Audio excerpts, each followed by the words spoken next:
What is the role of civil engineer, പിന്നെ civil എഞ്ചിനീയറിംഗിന്റെ importance എന്താണ്. അപ്പൊ ഇങ്ങനെയുള്ള കുറച്ച് കാര്യങ്ങളാണ് ഈ ചാപ്റ്ററിനകത്ത് നമ്മൾ പഠിക്കുന്നത്.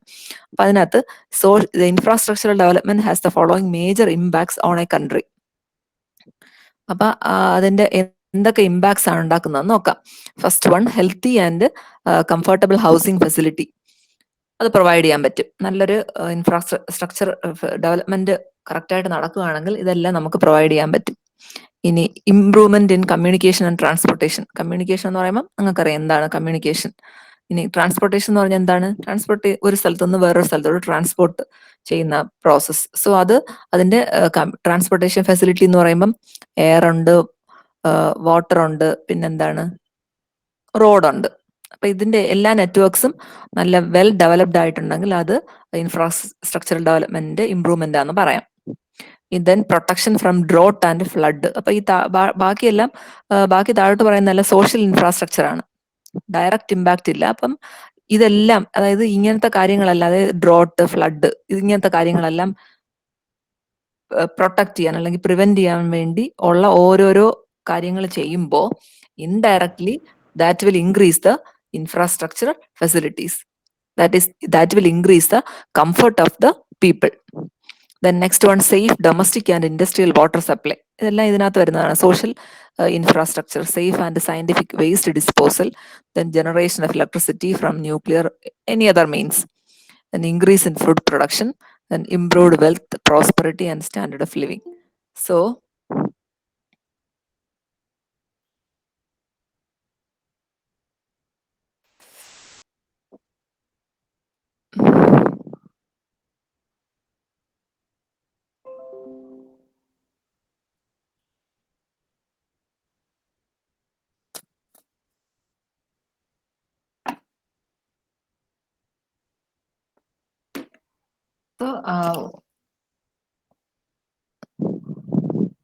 So what are the major impacts on a country? Infrastructure development ഉണ്ടാക്കുന്ന major impacts എന്തൊക്കെയാണ്? അതാണ് healthy and comfortable housing facility, improvement in communication and transportation, then protection from drought and flood, safe domestic industrial water supply, safe and scientific waste disposal, the generation of electricity, increase in food production, improved wealth, prosperity and standard of living.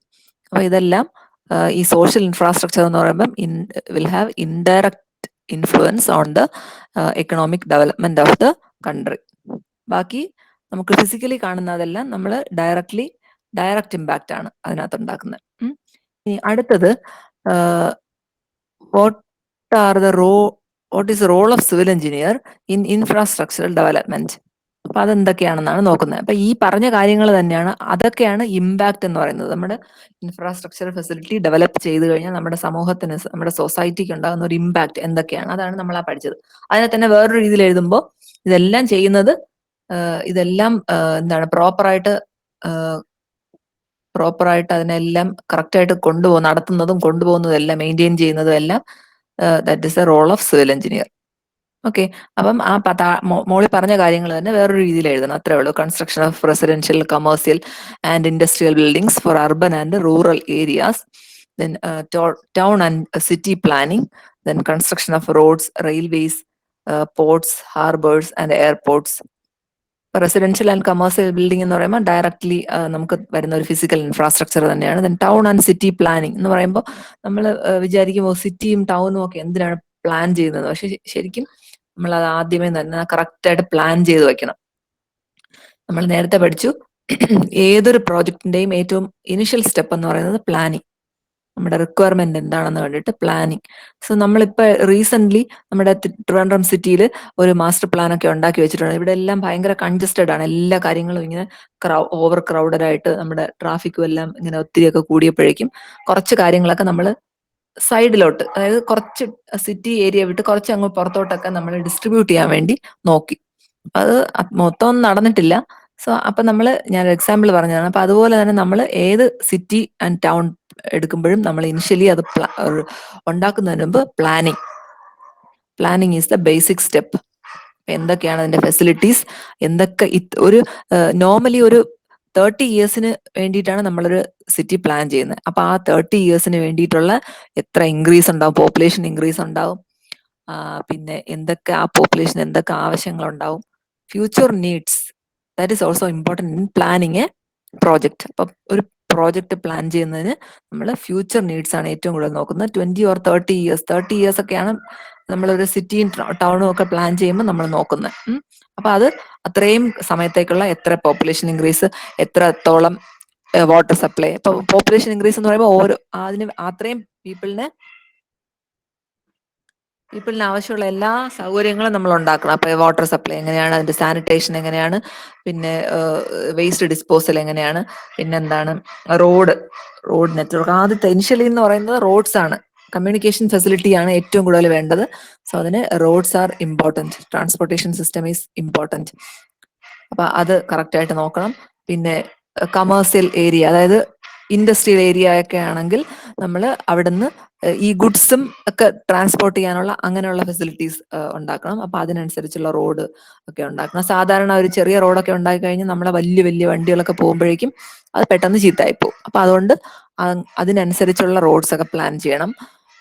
പിന്നെ അതുപോലെ തന്നെ ഇപ്പം ഈ പറഞ്ഞ പോലെ port, harbours, airport എന്ന് വെച്ചാൽ ഇതൊക്കെ ഉണ്ടെങ്കിൽ ആ ഗുഡ്സ് ട്രാൻസ്പോർട്ട് കറക്റ്റ് ആയിട്ട് നടക്കുകയുള്ളൂ. അപ്പൊ അങ്ങനെയുള്ള സ്ഥലങ്ങളിൽ നിന്നുള്ള ഗുഡ്സ് ട്രാൻസ്പോർട്ട് എന്ന് പറയുമ്പോൾ ത്രൂ അത് അവിടെ ഇറക്കിയതിന് ശേഷം പിന്നെ നമ്മൾ ആ സൈറ്റിലോട്ട് കൊണ്ടുപോകുന്നത് റോഡിൽ കൂടെയാണ്. അപ്പൊ ആ റോഡിന്റെ കറക്റ്റ് ഡിസൈൻ ഒക്കെ ചെയ്യണം. ഇപ്പൊ നമ്മൾ ഇടയ്ക്ക് ഒരു സ്ഥലത്ത് ഇതുപോലെ കൊണ്ടുപോയിട്ട് ഒരു വലിയൊരു ലോറി പൊതഞ്ഞു പോയി എന്ന് വെച്ചാൽ അതങ്ങ് സെറ്റിലായി പോയി. പിന്നെ ഒത്തിരി കഷ്ടപ്പെട്ടിട്ടാണ് അത് പൊക്കിയെടുത്തത്. അപ്പൊ അത്രയും താങ്ങാനുള്ള ഒരു കഴിവ് ആ റോഡിന് ഇല്ലായിരുന്നു. അത്രയും വലിയൊരു ലോറിയിൽ ഒത്തിരി വെയിറ്റ് കൊണ്ടുപോയപ്പോഴേക്കും അതങ്ങ് ചീത്തായി പോയി, താഴ്ന്നുപോയി. മനസ്സിലായോ? അപ്പൊ ഇങ്ങനെയുള്ള കാര്യങ്ങളെല്ലാം നമ്മൾ നേരത്തെ തന്നെ പ്ലാൻ ചെയ്യണം. Then construction of dams for proper utilisation of water resource and flood control. അപ്പം ഇപ്പൊ നമുക്ക് ഇടയ്ക്ക് ഈ ഫ്ലഡ് ഒക്കെ വന്നപ്പോഴേക്കും നമുക്ക് എന്തൊക്കെയാണ് നമ്മുടെ നെഗറ്റീവ്സ് എന്നൊക്കെ ഒന്ന് നോക്കാൻ പറ്റി. ഇന്ന കാര്യങ്ങൾ കൊണ്ടാണ് ഫ്ലഡ് ഉണ്ടായത്. അപ്പൊ ഇനി ഫ്യൂച്ചറിൽ അത് വരാതിരിക്കാൻ എന്തൊക്കെ നോക്കണം എന്നൊക്കെ പറഞ്ഞിട്ട് നമുക്ക് റെക്ടിഫൈ ചെയ്യാനുള്ള ഒരു അവസരമൊക്കെയാണ് ഇപ്പൊ ഇപ്പൊ ആ ഫ്ലഡ് വന്നപ്പോഴേക്കും ഒത്തിരി ഡാംസിലൊക്കെ ഒരുപാട് ഈ മണ്ണൊക്കെ അടിഞ്ഞു ഒരുപാട് അതിന്റെ കപ്പാസിറ്റി, റിസർവോയർ കപ്പാസിറ്റി എന്ന് പറയുന്നത് ഡിക്രീസ് ചെയ്തിട്ടുണ്ട്. സോ അപ്പൊ നമ്മൾ അതൊക്കെ എടുത്ത് മാറ്റിയിട്ട് അടുത്ത് വീണ്ടും നിറയെ വെള്ളം വരുമ്പോഴേക്കും, അടുത്ത ഫ്ലഡ് വരുമ്പോഴേക്കും അത് ഉൾക്കൊള്ളാനുള്ള ഒരു കപ്പാസിറ്റി നമ്മൾ ഉണ്ടാക്കി വെക്കണം. അതാണ് ഫ്ലഡ് കൺട്രോൾ. പിന്നെ ഈ utilisation of proper water resources. അപ്പൊ ഇതിനകത്തുള്ള നമ്മൾ വെള്ളം എന്ന് പറയുന്നത് നമുക്ക് നാച്ചുറലി കിട്ടുന്നതാണ്. പക്ഷെ അതിന്റെ റിസോഴ്സ് എന്ന് പറയുന്നത് കുറഞ്ഞുകൊണ്ടിരിക്കുകയാണ്. സോ അതുകൊണ്ട് അത് എഫക്റ്റീവ്ലി നമ്മൾ യൂട്ടിലൈസ് ചെയ്യണം. വെള്ളം ഒന്നും പാഴായി പോകാതെ അങ്ങനത്തെ കാര്യങ്ങളൊക്കെ ചെയ്യണം. So then providing safe domestic agricultural industrial water supply, അത് തന്നെയാണ് ഈ പറഞ്ഞത്. Then providing secure and scientific waste disposal. So waste disposal മാത്രമല്ല, ഇപ്പോഴത്തെ കാലത്ത് വേസ്റ്റ് ട്രീറ്റ്മെന്റ് മെത്തേഡ്സും കൂടെ നമ്മൾ കറക്റ്റ് ആയിട്ട് നോക്കണം. ഇപ്പൊ തന്നെ വീടിന് സാങ്ഷൻ ഒക്കെ കിട്ടണമെങ്കിൽ നമ്മൾ പ്രോപ്പർ ആയിട്ട് റെയിൻ ഹാർവെസ്റ്റിംഗ് യൂണിറ്റ് ഒക്കെ കാണിക്കണ്ടേ? റെയിൻ ഹാർവെസ്റ്റിംഗ് യൂണിറ്റ് എന്ന് പറയുമ്പോൾ നമ്മുടെ വീട്ടിനകത്ത് വെച്ചാൽ വീട്ടിന്റെ മുകളിൽ വരുന്ന മഴവെള്ളം നമ്മൾ അവിടെ തന്നെ നമ്മൾ കറക്റ്റ് ആയിട്ട് ഒരു ചെറിയൊരു പിറ്റ് ഉണ്ടാക്കി അതിപ്പോ കാണിച്ചാലേ ഇപ്പോഴുള്ള പുതിയ ബിൽഡിങ്ങിനൊക്കെ സാങ്ഷൻ കിട്ടുള്ളൂ. അപ്പൊ നമ്മൾ അതാണ് വാട്ടർ എന്ന് പറയുന്നത് നമ്മൾ എഫക്റ്റീവ്ലി യൂട്ടിലൈസ് ചെയ്യണം. അപ്പൊ നമുക്ക് ഡ്രോട്ട് ഒക്കെ വരുമ്പോഴേക്കും എന്ന് വെച്ചാൽ വെള്ളം ഇല്ലാത്ത സമയത്ത് നമുക്കത് നമ്മുടെ വീട്ടിൽ കിണറിനകത്തോ അല്ലെങ്കിൽ നമ്മൾ എന്താണ് ഇത് ഡയറക്ട്ലി ഈ റെയിൻ വാട്ടർ സ്റ്റോർ ചെയ്തിട്ട് യൂസ് ചെയ്യുന്ന ആൾക്കാരും ഉണ്ട്. സോ അപ്പൊ അങ്ങനെ നമുക്ക് നന്നായിട്ട് യൂസ് ചെയ്യാൻ പറ്റും. Okay, then providing secure and scientific waste disposal. പറഞ്ഞ പോലെ waste disposal, then waste treatment plans correct ആയിട്ട് വേണം. Then monitoring land, water and air pollution and take measures to control them. അപ്പൊ ഇതൊരു ഇമ്പോർട്ടൻറ്റ് സ്റ്റെപ്പാണ്. ബിക്കോസ് എൻവയോൺമെന്റിന് ദോഷം വരുന്ന ഒരു കാര്യവും നമ്മൾ ചെയ്യാൻ പാടില്ല. സോ ആ എയർ പൊല്യൂഷൻ ഉണ്ടാകുന്ന എല്ലാ കാര്യങ്ങളും നമ്മൾ കൺട്രോൾ ചെയ്യണം. ഓക്കെ, അവോയ്ഡ് ചെയ്യണം. അപ്പം either it is land pollution or water pollution or air pollution, എന്ത് പൊല്യൂഷൻ ആയാലും നമ്മളതിനെ you take measures to control them. Then maintenance of facilities. നമ്മൾ കൺസ്ട്രക്ട് മാത്രം ചെയ്താൽ പോരാ, അതിന്റെ അടുത്തുള്ള ഒരു വലിയ ഇമ്പോർട്ടൻറ്റ് സ്റ്റെപ്പാണ് that is the proper maintenance. ചെറിയ എന്തെങ്കിലുമൊക്കെ പ്രശ്നങ്ങൾ വരുമ്പോൾ that should properly repaired in correct time. Then rebuilding, rehabilitation, retrofitting and repair, അതും ഇതിനകത്ത് പറഞ്ഞേക്കുന്നത് ഇത് തന്നെയാണ്, ആ മെയിൻ്റനൻസിന്റെ കൂടെ വരുന്നത് തന്നെയാണ്. So these are the role of civil engineers in infrastructural development. അപ്പൊ എന്താണ് ഫസ്റ്റ് വൺ എന്ന് പറയുന്നത്? ഫസ്റ്റ് രണ്ട് കാര്യങ്ങൾ നമുക്ക് ഡയറക്ട്ലി കാണുന്നത് തന്നെയാണ് നമ്മൾ, അതായത് residential, commercial or industrial building constructing these buildings. Then second one town and city planning. അപ്പൊ ഇതെല്ലാം നമുക്ക് കറക്റ്റ് ഫിസിക്കലി വിസിബിൾ ആവുന്ന ഇൻഫ്രാസ്ട്രക്ചർ ഫെസിലിറ്റീസ് ആണ്. ദെൻ നെക്സ്റ്റ് അടുത്തതെല്ലാം ദെൻ സോഷ്യൽ ഇൻഫ്രാസ്ട്രക്ചറിന്റെ കീഴിൽ വരുന്നതാണ്. Then construction of roads, railways, അതും അതിന്റെ കൂടെ വരുന്നതാണ്, ആദ്യത്തെ കൂടെ. Then next one construction of dams for proper utilisation of water resource and flood control. Then safe domestic, agricultural, industrial water supply. Then providing secure and scientific waste disposal and waste treatment, and monitoring land, water and air pollution, and take measures to control them, the maintenance facilities, and repair or rebuilding. The next one, responsibility of civil engineer in ensuring the safety of environment. അത് civil engineer തന്നെ ആവണമെന്നില്ല, ഏത് engineer ആയാലും he should ensure the safety of the environment while implementing a project. അതിന് basically രണ്ട് സ്റ്റെപ്പാണുള്ളത്. അതായത് എന്തുകൊണ്ടാണ് നമ്മൾ ഇതിങ്ങനെ ചെയ്യുന്നത്, എന്തിനാണ് ഇത് ചെയ്യുന്നത്. സോ ഫസ്റ്റ് എന്ന് പറയുന്നത് യു മസ്റ്റ് ഡു ഇത് എന്തിനാണ് ഇങ്ങനെ ചെയ്യുന്നത്, അതായത് നമ്മൾ എൻഷുറിങ് സേഫ്റ്റി ഓഫ് എൻവയോൺമെന്റ്, തൊട്ടുമുമ്പ് പറഞ്ഞതുപോലെ തന്നെ ഇപ്പൊ ഏത് പ്രോജക്റ്റ് ആയാലും എൻവയോൺമെന്റ് എന്താണ് പൊള്യൂട്ടഡ് ആയിക്കൊണ്ടിരിക്കുകയാണ്. ഇൻഡസ്ട്രിയൽ ആക്ടിവിറ്റീസ് എന്ന് പറയുമ്പോൾ അത് മൊത്തം നമ്മുടെ ലാൻഡിനെയും വാട്ടറിനെയും എയറിനെയും ഒക്കെ പൊള്യൂട്ട് ചെയ്തുകൊണ്ടിരിക്കുകയാണ്. സോ നമ്മളിപ്പോ അതിനകത്ത് ഇൻഡസ്ട്രിയൽ വേസ്റ്റ് എല്ലാം നമ്മൾ തൊട്ടടുത്തുള്ള റിവേഴ്സിൽ ഒഴുക്കി വിടും. ആ റിവർ പോയി സീയിൽ പോകും. അപ്പൊ സീയില് മത്സ്യം അങ്ങനത്തെ കാര്യങ്ങളെല്ലാം അഫക്റ്റ് ആവും. അതുപോലെ തന്നെ ഒരുപാട് എന്താണ് പൊള്യൂഷൻ ഇങ്ങനെ ഉണ്ടായിക്കൊണ്ടിരിക്കും. സോ അപ്പം ഇങ്ങനെയുള്ള കാര്യങ്ങളാണ് നമ്മുടെ ഇവിടെയൊക്കെ ഒത്തിരി ഡിസീസസ് ഉണ്ടാക്കാനുള്ള കാരണം. So you should ensure safety while implementing a project. First of all രണ്ട് പ്രിൻസിപ്പിൾ ആണുള്ളത്. ഫസ്റ്റ് പ്രിൻസിപ്പിൾ എന്ന് പറയുന്നത് do the right project. Second one do the project right. അതിന്റെ വ്യത്യാസം എന്തായിരിക്കും? Do the right project. Do the right project എന്ന് പറയുമ്പോൾ proposed projects economic, environmental and social effects on each of the communities served and affected must be assessed and understood by all stakeholders. സ്റ്റേക്ക് എന്ന് പറഞ്ഞാൽ എന്താണെന്നറിയാലോ, അത് ആരൊക്കെയാണോ അതിന്റെ പ്രോജക്റ്റിന്റെ ഫലം അനുഭവിക്കുന്നത് അതാണ്. So before there is a decision to proceed with a project. Okay, consider non-structural as well as structural solutions to the needs being addressed. അപ്പോൾ a proposed projects economic, environmental and social effects on each of the communities served. അപ്പൊ ആ sentence തന്നെ നിങ്ങൾക്ക് അത് നിങ്ങളുടേതായ രീതിയിൽ എഴുതാം. ഇത് നമ്മൾ ഇതിന്റെ ഒരു പ്രോജക്റ്റ് എന്ന് പറയുമ്പോൾ ആ propose do the right project, ആ പ്രോജക്റ്റ് നമ്മൾ ഇത് പ്ലാനിങ് സ്റ്റേജിൽ ചെയ്യേണ്ടതാണ്. ബിഫോർ പ്ലാനിങ്, അതായത് ആ പ്ലാനിങ് അപ് ടു പ്ലാനിങ്, ആ പ്ലാനിങ് സ്റ്റേജ് വരെ ചെയ്യേണ്ടതാണ്. നമ്മൾ ഈ പ്രോജക്റ്റ് എന്താണെന്ന് ആലോചിക്കണം, ഇതിന്റെ what is the effect of this project on the environment, then on the community. അപ്പം ഇത് ആരെയൊക്കെയാണോ ബാധിക്കുന്നതെന്ന് നമ്മൾ നോക്കണം. എന്നിട്ട് ആ പ്രോബ്ലംസ് എല്ലാം നമ്മൾ സോൾവ് ചെയ്യുന്നുണ്ടോ എന്ന് നോക്കണം. So that is the first principle, that is do the right project. And second one എന്ന് പറയുന്നത് do the project right. അത് നമ്മൾ ഇംപ്ലിമെന്റ് ചെയ്യുമ്പോഴാണ് പ്രോജക്റ്റ്, അതായത് കൺസ്ട്രക്ട് ചെയ്യുമ്പോഴും ബാക്കി ആ പ്ലാനിങ് കഴിഞ്ഞിട്ട് ഡിസൈനിങ് കഴിഞ്ഞ് അടുത്ത സ്റ്റേജിലോട്ട് വരുമ്പോൾ അത് മുതൽ ബാക്കിയുള്ള അങ്ങോട്ടുള്ള ഫർദർ ഏരിയാസിൽ വരുന്നതാണ് ഡു ദ പ്രോജക്റ്റ് റൈറ്റ്. അപ്പൊ പിന്നെ നമ്മൾ ഈ പ്രോജക്റ്റ് കൺസ്ട്രക്ട് ചെയ്യുമ്പോഴോ അതിനുശേഷമോ ഇംപ്ലിമെന്റ് ചെയ്യുമ്പോഴോ പിന്നെ നമ്മുടെ എൻവയോൺമെന്റിന് ഒരു ദോഷം ഉണ്ടാകാൻ പാടില്ല. Civil engineer shall actively engage stakeholders and secure public understanding and acceptance of a projects economic, എൻവയോൺമെന്റൽ and social cost and benefits to move toward conditions of sustainability. ഈ സസ്റ്റൈനബിലിറ്റി എന്ന് പറയുന്ന വാക്കൊക്കെ നമ്മൾ ഇങ്ങനത്തെ ഇതുപോലുള്ള കത്തിയൊക്കെ എഴുതുമ്പോൾ നല്ല മെയിൻ ആയിട്ട് എഴുതുന്ന ഒരു വേർഡാണ്. സസ്റ്റൈനബിലിറ്റിയാണ് ഇപ്പോഴത്തെ നമ്മുടെ നിലനിൽപ്പിന് വേണ്ട ഒരു സാധനമാണ് സസ്റ്റൈനബിലിറ്റി എന്ന് പറയുന്നത്. എല്ലാം എല്ലാത്തിനും ഒരു സസ്റ്റൈനബിൾ സൊല്യൂഷൻ നമ്മൾ കണ്ടെത്തണം. Okay, engineers must design and deliver projects that address sustainability holistically from the concept to demolition or reuse, rather than adding a variety of green features onto a conventional project. So, engineers shall recognize that the life, safety, health, and welfare of the general public are dependent upon the engineering judgments, decisions, and practices incorporated into structures, machines, products, processes, and devices. Okay. അപ്പൊ ആദ്യം നമ്മൾ first principle do the right project. അപ്പൊ before planning നമ്മൾ ആരൊക്കെയാണ് അതിന്റെ സ്റ്റേക്ക് holders എന്നുള്ളത് നമ്മൾ കണ്ടുപിടിക്കണം. വാട്ട് ആർ ദ എന്നിട്ട് ആ അത്രയും അവർക്ക് അത് ആ പർപ്പസ് കറക്റ്റ് ആയിട്ട് ചെയ്യുന്നുണ്ടോ എന്ന് നമ്മുടെ പ്രോജക്റ്റ് കൊണ്ട് നോക്കണം. ഇവരെന്തെങ്കിലും ദോഷകരമായിട്ട് സോഷ്യലി എന്തെങ്കിലും അഫക്ട് ചെയ്യുന്നുണ്ടോ എന്ന് നോക്കണം. Then second one, do the right project.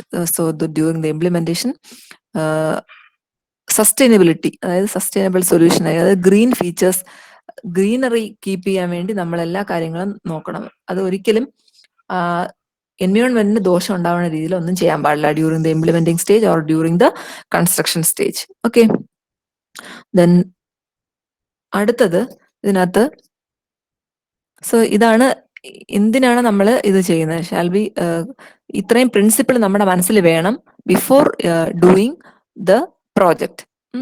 അപ്പൊ സേഫ്റ്റി എന്തിന് നമ്മൾ എൻഷുർ ചെയ്യുന്നു എന്നുള്ളതിന്റെ ഒരു ഇമ്പോർട്ടൻസ് ആണ് ഈ പോയിന്റ്സിൽ പറയുന്നത്. ഇനി അടുത്തത്, what are the safety measures to be taken. അത് കൺസ്ട്രക്ഷൻ സ്റ്റേജിലായാലും അടുത്ത ഇംപ്ലിമെന്റിംഗ് സ്റ്റേജിലായാലും ഏതൊക്കെ സേഫ്റ്റി മെഷേഴ്സ് ആണ് നമ്മൾ നോക്കേണ്ടതെന്നാണ് അടുത്ത് പറയുന്നത്.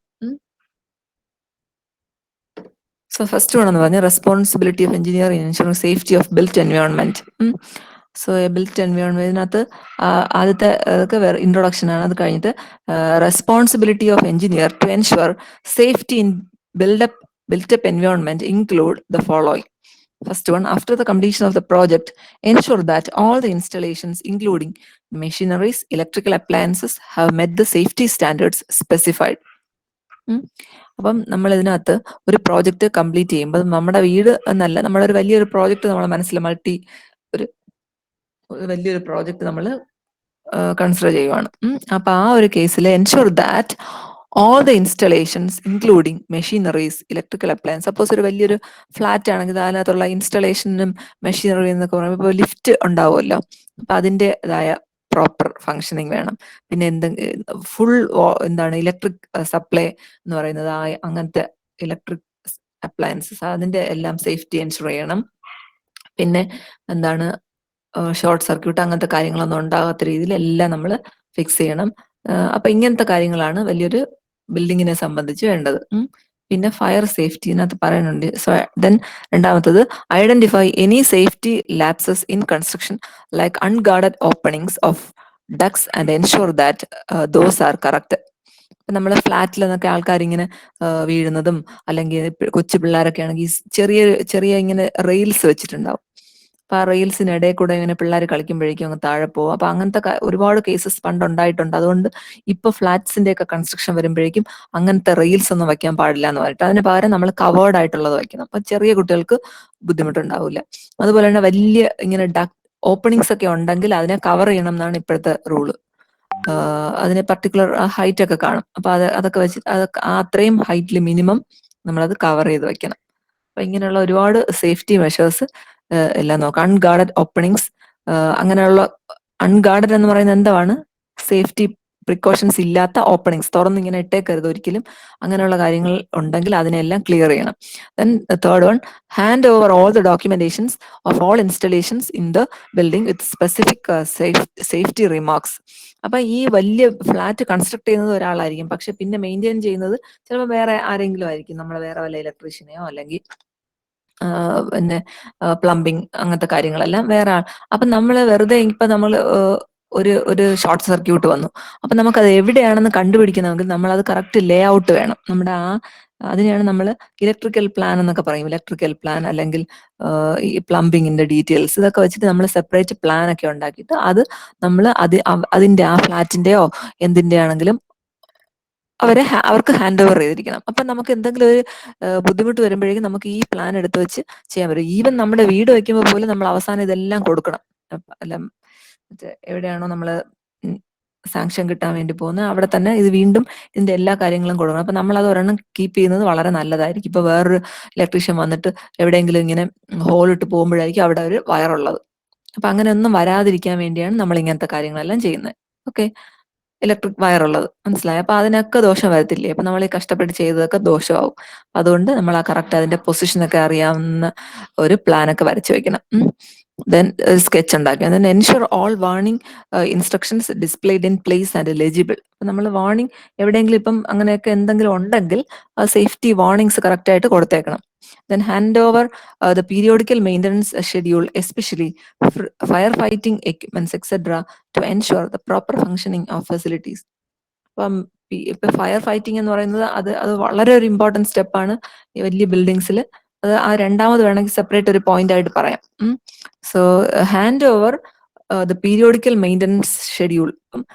നമ്മൾ നേരത്തെ പറഞ്ഞു കൺസ്ട്രക്ഷൻ മാത്രമല്ല നമ്മുടെ ഒരു ബിൽഡിങ്ങിന്റെ ലൈഫ് തീരുമാനിക്കുന്നത് എന്താണ്, അതിന് പ്രോപ്പറായിട്ട് മെയിൻ്റനൻസ് കൂടെ വേണം.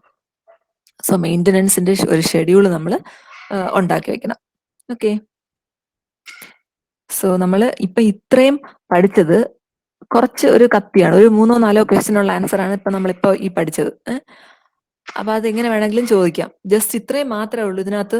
ഈ ഒരു മൊത്തം ബേസിക്സുകൾ എടുത്തു കഴിഞ്ഞാൽ കുറച്ചൊരു നമുക്ക് വായിച്ച് ഒന്ന് മനസ്സിലാക്കി എടുക്കാൻ ഇച്ചിരി പാടായിട്ടുള്ളത്. അതൊന്ന് ഒന്ന് ഇതുപോലെ അറേഞ്ച് ചെയ്ത് നമ്മളൊന്ന് നോക്കി പഠിച്ചു കഴിഞ്ഞാൽ നമുക്ക് എളുപ്പമായിട്ട് മനസ്സിലാക്കി വെച്ചേക്കാൻ പറ്റും. അപ്പൊ ഒന്നാമത് പഠിച്ച എന്തായിരുന്നു? ഇൻഫ്രാസ്ട്രക്ചർ ഫെസിലിറ്റീസ് എന്തൊക്കെയാണ് കഴിഞ്ഞ ക്ലാസ്സിൽ പഠിച്ചു. അത് കഴിഞ്ഞ് അതിന്റെ ഇമ്പാക്ട് ഓൺ എ സൊസൈറ്റി അതെന്തൊക്കെയാണ്, impacts of infrastructural development on a society, അതാണ് ഈ ഒരു 8 പോയിന്റ്സ് ഇവിടെ പറഞ്ഞേക്കുന്നത്. ഇനി അടുത്തത് പിന്നെ role of civil engineers in the infrastructural development. ഇപ്പൊ നേരത്തെ പറഞ്ഞതിനെ തന്നെ വേറൊരു രീതിയിൽ ഇത്രയൊക്കെ നന്നായിട്ട് പ്രോപ്പറായിട്ട് മെയിൻറ്റെയിൻ ചെയ്യുന്നത് സിവിൽ എഞ്ചിനീയേഴ്സിന്റെ റോളാണ്. Okay, this is the role എന്ന് പറഞ്ഞിട്ട് ഇതെല്ലാം എഴുതാം. ഇനി അടുത്തത് responsibility of engineer in ensuring the safety of environment എന്ന് പറയുമ്പോൾ അതിനകത്ത് നമ്മൾ 2 പ്രിൻസിപ്പിളിനെ ബേസ് ചെയ്തിട്ടാണ് any project should be designed. First one is do the right project. അപ്പൊ അതിന്റെ സ്റ്റേക്ക് ഹോൾഡേഴ്സ് ആരാണെന്ന് നമ്മൾ ആദ്യം തന്നെ മനസ്സിലാക്കണം. And ensure that there are no effects, no bad effects on them. Then second one, do the project right, do the project in the right manner. Okay, അപ്പൊ അത് എൻവയോൺമെന്റിന് ദോഷം ഉണ്ടാകാത്ത രീതിയിൽ ചെയ്യണം. ദെൻ ഇനി എന്തൊക്കെ പ്രിക്കോഷൻസ് എടുക്കാം, എന്തൊക്കെ സേഫ്റ്റി മെഷേഴ്സ് എടുക്കാൻ പറ്റും, അതൊക്കെയാണ് ഈ താഴെ പറഞ്ഞേക്കുന്നത്. എന്താണ്? After completing the project ensure that all the installations are have met the safety standards specify ചെയ്തേക്കുന്ന എല്ലാ സേഫ്റ്റി സ്റ്റാൻഡേർഡ്സും ഈ പറയുന്ന എല്ലാ ഇൻസ്റ്റലേഷൻസിനും വേണം. ഇലക്ട്രിക്കൽ ആയാലും ഫയർ ആയാലും ഏത് വലിയ മെഷീനറി ആയാലും ലിഫ്റ്റ് ആയാലും എന്ത് സാധനമായാലും വേണം. സെക്കൻഡ് വൺ, ഇനി അൺഗാർഡഡ് ഓപ്പണിങ്സ് അങ്ങനത്തെ കാര്യങ്ങളെല്ലാം ഉണ്ടെങ്കിൽ അതിനെ പ്രോപ്പറായിട്ട് കറക്റ്റ് ചെയ്യണം. അതിനെ ഗാർഡ് ചെയ്ത് വെക്കണം, അതായത് അതിനെ പ്രൊട്ടക്ട് ചെയ്ത് വെക്കണം. Then all the documentations of installations, hand over all the documentations of installations to the concerned authority. Then ensure all warning instructions. അപ്പൊ എന്തെങ്കിലും ഒരു ബുദ്ധിമുട്ട് എവിടെയെങ്കിലും വരാം, എന്തെങ്കിലും ഒരു അപകടം വരാം എന്നുണ്ടെങ്കിൽ ആ നേരത്തെ നമ്മൾ അത് അവിടെ എവിടെയെങ്കിലും വളരെ സൂക്ഷിച്ച് കഴിക്കണം. ഇപ്പൊ നമ്മൾ റോഡൊക്കെ പോകുമ്പോഴേക്കും സ്കൂളുണ്ട് അതുകൊണ്ട് സൂക്ഷിച്ചു പോകണം, അല്ലെങ്കിൽ ഗോ സ്ലോ, അല്ലെങ്കിൽ 50 km/h 30 km/h എന്നൊക്കെ പറഞ്ഞിട്ട് നമ്മൾ എഴുതി വെച്ചിട്ടുണ്ടാവും ആ സ്പീഡ് ലിമിറ്റ്. അപ്പൊ അതുപോലെ നമ്മൾ അത് കറക്റ്റ് ആയിട്ട് കാണിക്കണം. അടുത്തത് പീരിയോഡിക്കൽ മെയിൻ്റനൻസ്. അപ്പൊ ഇത്രയും മാത്രം ചെയ്താൽ പോരാ, ദെൻ പീരിയോഡിക്കൽ മെയിൻ്റനൻസ് കൂടെ വേണം. So that periodical maintenance schedule should be properly handled. അടുത്തത് what are the major disciplines of civil engineering. നേരത്തെ പറഞ്ഞു civil engineering is a broad field of engineering, so it is having so many branches. ഉറക്കം വരുന്നുണ്ടോ എല്ലാവർക്കും? എല്ലാരും ഉണ്ടോ അവിടെ? Yes, ma'am. Yes, ma'am. Yes, ma'am. Yes, ma'am. Yes, ma'am. Yes, ma'am.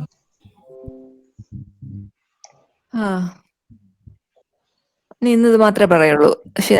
ശരി. Major disciplines of civil engineering ഞാൻ നിങ്ങൾക്ക് notes അയച്ചു തന്നിട്ടുണ്ട്. അപ്പൊ അതൊക്കെ വായിച്ച് മനസ്സിലാക്കണം കേട്ടാ. അപ്പൊ ഇത്രയും ടോപ്പിക് കഴിഞ്ഞു കഴിഞ്ഞാൽ പിന്നെ നമുക്ക് കുഴപ്പമില്ല. ഈ ബിൽഡിംഗ് മെറ്റീരിയൽസും അതൊക്കെയാണ്. അതൊക്കെ നമുക്ക് പഠിക്കാവുന്നതേ ഉള്ളൂ, പെട്ടെന്ന് മനസ്സിലാക്കി വെക്കാവുന്നതേ ഉള്ളൂ, കാണാതെ ഒന്നും പഠിക്കണ്ട. ഇത് ആ പോയിന്റ്സ് ഒക്കെ ഒന്ന് ഓർത്ത് വെക്കണം, ഇപ്പൊ ഈ പഠിച്ചത് അത് മാത്രമേ ഉള്ളൂ. ഒത്തിരി ബുദ്ധിമുട്ട് തോന്നുവാണെങ്കിൽ നിങ്ങൾ ഈ പറഞ്ഞ ഒരു 4-5 ക്വസ്റ്റ്യൻ നിങ്ങൾ തനിയെ തന്നെ ഒരു നോട്ട് ഉണ്ടാക്കി വെച്ചു. ഇപ്പൊ നിങ്ങൾക്ക് സമയമുണ്ടല്ലോ, ഒത്തിരി സമയമുണ്ട്. അപ്പൊ നിങ്ങൾക്ക് വേണമെങ്കിൽ അത് പഠിക്കാം. Okay, next major disciplines of civil engineering എന്ന് പറയുമ്പോൾ ഒന്നാമത് സ്ട്രക്ചർ. ഇത് ഞാൻ നോട്ട്സ് ഫസ്റ്റ് എന്ന് പറയുന്നത് സ്ട്രക്ചറൽ എഞ്ചിനീയറിംഗ്. സ്ട്രക്ചറൽ എഞ്ചിനീയറിംഗ് എന്ന് പറയുന്നതാണ് ഏറ്റവും important specialisation of civil engineering. Structural engineering, structure, ഒരു കൺസ്ട്രക്ഷൻ എഞ്ചിനീയറിംഗ് എന്ന് പറയുന്നതാണ് ഇതിനകത്ത് വരുന്നത്. Structural construction of a structure needs, നേരത്തെ ഞാൻ പറഞ്ഞു, planning, design, then first step planning, then design, then you construct the building, then maintain properly. 5 major steps in a construction project: positioning and arranging the various parts of the structure to achieve best utilization. അത് any ഒരു structure എന്ന് പറയുമ്പം ഒരു building ആവാം, any building or A machine, അതെല്ലാം ഒരു structure ആണെന്ന് പറയാം. മെഷീൻ എന്ന് പറഞ്ഞാലും പല പല കമ്പോണൻസും കൂടെ ചേർത്ത് വെച്ചിട്ടാണ് ഒരു വലിയ മെഷീൻ ഉണ്ടാകുന്നത്. So it is also A structure.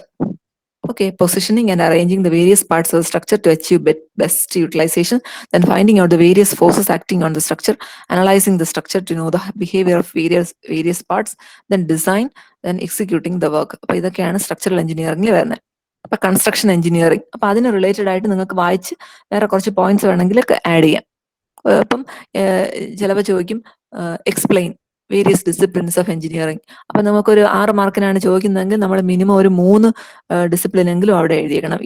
In case if not specified, എത്ര എണ്ണം സ്പെസിഫൈ ചെയ്തിട്ടില്ലാന്നെങ്കിൽ 3 എണ്ണമെങ്കിലും മിനിമം എഴുതണം.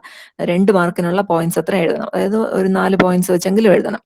ഓക്കെ, ദെൻ നെക്സ്റ്റ് രണ്ടാമത്തത്, നിങ്ങൾക്ക് പരീക്ഷ സിലബസിനകത്ത് ഇതുപോലെ 3-4 മാത്രമേ 5 കൊണ്ട് പറഞ്ഞിട്ടുണ്ട്, അത് മാത്രം നമുക്ക് പഠിച്ചാൽ മതി. Then geotechnical engineering. Geo means related to earth. Geotechnical എന്ന് പറയുമ്പോൾ തന്നെ നമുക്കത് എർത്തുമായിട്ട് റിലേറ്റ് ചെയ്തിട്ടുള്ളതാണെന്ന് ഓർത്തോണം. Geotechnical related to soil and study of soil എന്ന് പറയുന്നത് സോയിൽ മെക്കാനിക്സ് എന്ന് പറയും.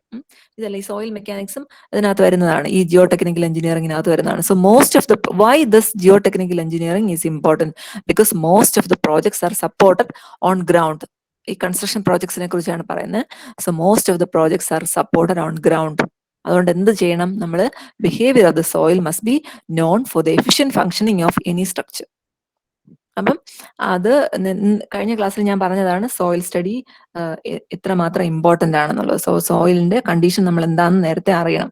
സോ അതിനാണ് സോയിൽ മെക്കാനിക്സ്, സോയിൽ സ്റ്റഡി ചെയ്യുന്നത്, സോയിൽ എക്സ്പ്ലോറേഷൻ എന്ന് പറയുന്നതിന്. Analysis, design and construction foundation engineering. ഈ ഫൗണ്ടേഷൻ എഞ്ചിനീയറിംഗ് എന്ന് പറയുന്നത് അതൊരു ചെറിയൊരു ഏരിയ ആണ്. ഈ ജിയോ ടെക്നിക്കൽ എഞ്ചിനീയറിംഗിന് soil mechanics, study of soils, then construction of foundation, അതെല്ലാം വരുന്നത് ഫൗണ്ടേഷൻ എഞ്ചിനീയറിംഗിലാണ്. അതിനകത്ത് അനാലിസിസ്, ദെൻ ഡിസൈൻ. ഇപ്പൊ ഈ based on the soil study or bearing capacity എന്ന് പറയുന്നത് സോയിലിന് എത്രമാത്രം അതിനകത്ത് വരുന്ന ലോഡിനെ വിസ്റ്റാൻഡ് ചെയ്യാൻ പറ്റും, അതാണ്. അപ്പൊ based on that you design the foundation, then you construct the foundation. Okay, അപ്പൊ geotechnical engineering, why is it necessary? എനിക്ക് തോന്നുന്നു കഴിഞ്ഞ പ്രാവശ്യം ഈ ഒരു ക്വസ്റ്റ്യൻ ഉണ്ടായിരുന്നു, ഒന്നാണ് ഏതോ ഒരു ക്വസ്റ്റ്യൻ പേപ്പറിലുണ്ട് അങ്ങനെ. അപ്പൊ എന്തുകൊണ്ടാണ് ജിയോ ടെക്നിക്കൽ എഞ്ചിനീയറിംഗ്? ജിയോ എന്ന് പറയുമ്പോൾ റിലേറ്റഡ് ടു എർത്ത്, അപ്പൊ നിങ്ങൾക്ക് ഓർത്ത് വെക്കാന്നുള്ളത്. ദെൻ വാട്ടർ റിസോഴ്സസ്, വാട്ടർ സ്റ്റോറേജും അതിന്റെ കൺട്രോളും ഒക്കെയാണ് അതിനകത്ത് വരുന്നത്. So deals with the physical control of water, then includes the design of water retained structures such as dams, canals, waterways, flood control structures, etc. Water retained structure എന്ന് പറയുമ്പോൾ എന്താണ്? Water retain ചെയ്ത് നിർത്തുന്ന സ്ട്രക്ചേഴ്സ് എന്ന് പറയുമ്പം അതിനകത്ത് dam വരും, കനാലിൽ നമ്മൾ വെള്ളമൊക്കെ ഇങ്ങനെ സ്റ്റോർ ചെയ്ത്, പല പല പേരുണ്ടെന്നേ ഉള്ളൂ. റിസർവോയർ, ഫ്ലഡ് കൺട്രോൾ സ്ട്രക്ചേഴ്സ് എന്ന് പറയുമ്പോൾ വലിയ ഡാം തന്നെ ആവണമെന്നില്ല. ചെറിയൊരു ചാനൽ എടുക്കുമ്പോൾ അവിടെ ഒരു ചെറിയൊരു തടയണ എന്ന് പറഞ്ഞിട്ട് ഒരു സാധനം ഉണ്ടാവും. അപ്പൊ അതും ഒരു ഫ്ലഡ് കൺട്രോൾ സ്ട്രക്ചറാണ്. ഓക്കെ, അപ്പം വയലിലൊക്കെ വെള്ളം പോകുന്നതിന്. ഇങ്ങനെ ഇതുപോലെ ഇടയ്ക്കിടയ്ക്ക് ഇങ്ങനെ ഒക്കെ ചെയ്തു വെക്കാറുണ്ട്. So these are all flood control structures. then includes the study of rainfall data and flood data, sediment transport നേരത്തെ പറഞ്ഞ പോലെ protection of ground water resources. ഇതെല്ലാം ഈ വാട്ടർ റിസോഴ്സസ് എഞ്ചിനീയറിംഗിനകത്ത് വരുന്നതാണ്. ഈ റെയിൻഫോൾ ഡേറ്റ എന്ന് പറയുന്നത് why is it important with this rainfall data? അപ്പൊ നമ്മൾ ഈ റെയിൻഫോൾ ഡേറ്റ എന്ന് പറയുമ്പം അതിന്റെ ആ കൺസേൺഡ് ഡിപ്പാർട്ട്മെന്റിൽ എല്ലാ വർഷത്തെയും റെയിൻഫോളിന്റെ ഡേറ്റ അവിടെ കൊടുത്തിട്ടുണ്ടാവും. അപ്പൊ നമുക്ക് അനലൈസ് ചെയ്തിട്ട് ഫ്യൂച്ചർ ഉണ്ടാകാവുന്ന റെയിൻഫോൾ പ്രൊഡിക്റ്റ് ചെയ്യാനും പിന്നെ അതിനകത്ത് പിന്നെ ഈ നമുക്ക് എഫക്റ്റീവ്ലി നമ്മൾ ഈ റെയിൻഫോൾ ഡേറ്റ വെച്ചിട്ട് ഇപ്പൊ ഡ്രോട്ട് ഉള്ള സ്ഥലങ്ങളിൽ ഇപ്പം വെള്ളം എവിടെയാണ് ആവശ്യമുള്ളത്, ഇപ്പം ചില സ്ഥലത്ത് പഞ്ചാബിൽ ഇപ്പം ഗോതമ്പ് അങ്ങനത്തെ ഒക്കെ കൃഷി ചെയ്യുമ്പോൾ അതിന് ചില സമയത്ത് വെള്ളം വേണം. അപ്പൊ ആ സമയത്ത് അതിനെ കൃഷി ചെയ്യാനും അപ്പൊ അങ്ങനെയുള്ള ഡേറ്റ ഒക്കെ ഇതുപോലുള്ള കാര്യങ്ങൾക്ക് ആവശ്യമുണ്ട്. അഗ്രികൾച്ചറൽ പ്രൊഡക്ഷന് വേണ്ടിയും അതുപോലെ പ്രോപ്പറായിട്ട് ഈ വെള്ളം എത്തിച്ചു കൊടുക്കാൻ വേണ്ടി അഗ്രികൾച്ചറിനും അല്ലെങ്കിൽ എന്ത് കാര്യങ്ങൾക്കായാലും. അപ്പൊ റെയിൻഫോൾ ഡേറ്റ ഈസ് ഇമ്പോർട്ടന്റ്. അതുപോലെ നമുക്ക് ഫ്ലഡ് ഡേറ്റയും വേണം. അപ്പം ഇത് അതുപോലെ തന്നെ ഈ നമുക്ക് സ്റ്റോർ ചെയ്ത് നിർത്തുന്ന വെള്ളം നമുക്ക് ആവശ്യമില്ലാതെ സ്റ്റോർ ചെയ്ത് നിർത്താതെ നമുക്ക് കുറച്ചൊക്കെ ഒഴുക്കി കളയാനും ഈ ഡേറ്റ എല്ലാം നമുക്ക് ഹെൽപ്പ് ചെയ്യും.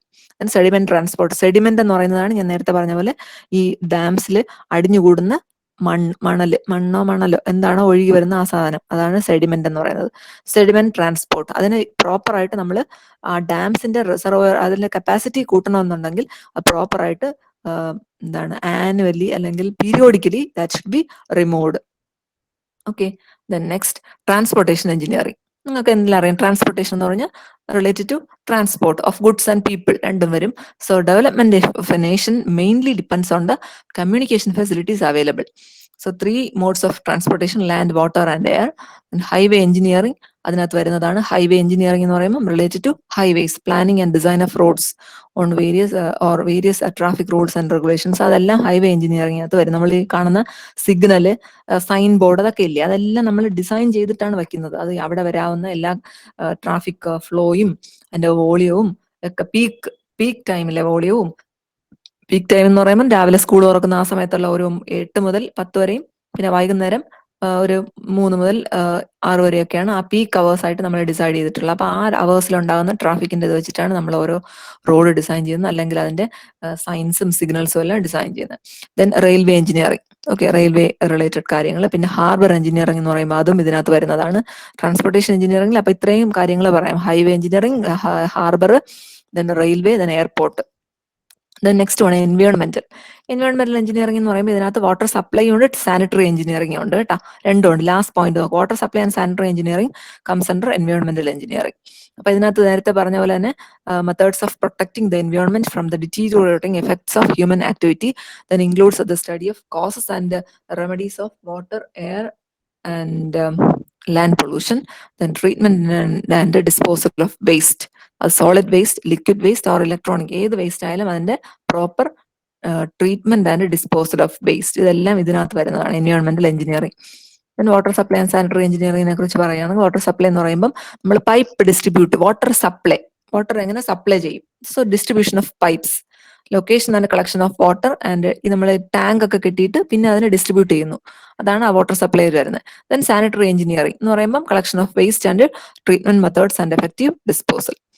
പിന്നെ ഇത് ലാസ്റ്റ് വൺ നിങ്ങൾ ജസ്റ്റ് ഒന്ന് അറിഞ്ഞിരുന്നാൽ മതി, അത് ഇതിനകത്ത് വരുന്നില്ല. Surveying, levelling and remote sensing. Surveying എന്ന് പറയുമ്പോൾ നേരത്തെ പറഞ്ഞ പോലെ മാപ്പ് ഉണ്ടാക്കാൻ വേണ്ടി, ലെവലിംഗ് എന്ന് പറയുമ്പോൾ സർവേയിങ് എന്ന് പറയുമ്പോൾ പോയിന്റ്സിന്റെ പൊസിഷൻ കണ്ടുപിടിക്കാം. ദെൻ ലെവലിംഗ് എന്ന് പറയുമ്പോൾ അതിന്റെ relative heights with respect to a data അത് കണ്ടുപിടിക്കാം. ദെൻ റിമോട്ട് സെൻസിങ് പുതിയ മെത്തേഡാണ്, എന്താണ് ഏരിയൽ ഡേറ്റ വെച്ചിട്ട് നമുക്ക് പ്ലേസസ് നമുക്ക് അസസ് ചെയ്യാൻ പറ്റും, എവിടെയൊക്കെയാണ് എന്തൊക്കെയാണ് പോയിന്റ്സ്, എന്തൊക്കെ ഡീറ്റെയിൽസ് ഉണ്ട് ഓരോരോ സ്ഥലത്ത്, കാടാണോ പിന്നെ നദിയാണോ എന്താണെന്ന് വെച്ചാൽ നമുക്ക് കണ്ടുപിടിക്കാൻ പറ്റും. സോ ഇന്ന് ഇത്രയും മതിയല്ലോ അല്ലേ? എല്ലാരും നാളാവുന്നു. അപ്പം ഞാൻ ആ മെറ്റീരിയൽ അയച്ചു തന്നിട്ടുണ്ടായിരുന്നു, ഓർമ്മ നോക്കി ആരെങ്കിലും ET ലാബില്? ഓക്കെ. മാക്സിമം ഞാൻ കുറെ, എനിക്ക് തോന്നുന്നത് 1-2 ബുക്കിലെന്നൊക്കെ ഉള്ളതാക്കിയാണ് ഞാൻ ഫോട്ടോ എടുത്തിട്ടുള്ളത്.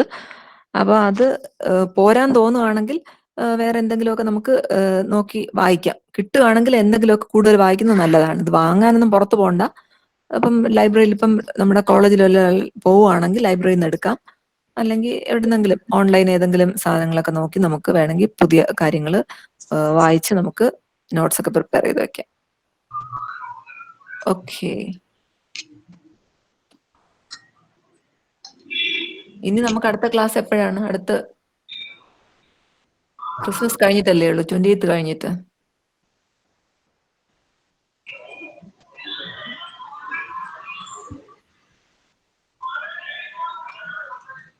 Yes, ഇതാണ് ma'am. അവിടെ ബഹളം.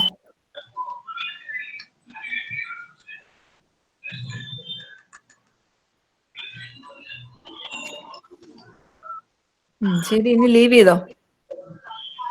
എന്തെങ്കിലും ആവശ്യമുണ്ടെങ്കിൽ ചോദിച്ചാൽ മതി, ഹെൽപ്പ് എല്ലാം വേണമെങ്കിൽ. Thank you ma'am. ശരി ശരി. Okay, ma'am. Thank you, ma'am.